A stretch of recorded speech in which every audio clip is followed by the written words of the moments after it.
বন্ধুরা, যতবার গাছটাকে আমি অবহেলা করে কেটে দিই ততবার তার রেজাল্ট আমাকে দিয়ে দেয়। দেখুন, আমি আঙুর গাছটা হয় মুচিয়ে একবারে কেটে দিই। কেটে দেওয়ার ফলে কি হয়, আমি কিন্তু গাছটাকে একবারে মারি না। আমি এর মধ্যে খোল পচা জল থেকে আরম্ভ করে ঘুটে বেজানো জল, সবজির খোসা দিয়েছি। তারপর নতুন করে আবার দেখুন ডালপালা গজিয়েছি। তারপর দেখুন কি সুন্দর আঙুর হয়েছে, থোকা থোকা, দেখতেই পাচ্ছেন বন্ধুরা। এখানে একটা, এখানে একটা, তারপরে এখানেও দেখুন কত সুন্দর লাগছে।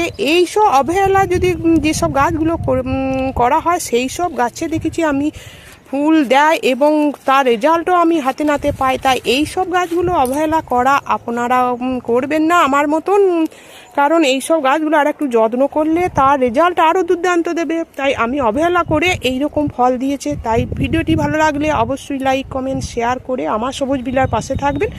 ধন্যবাদ।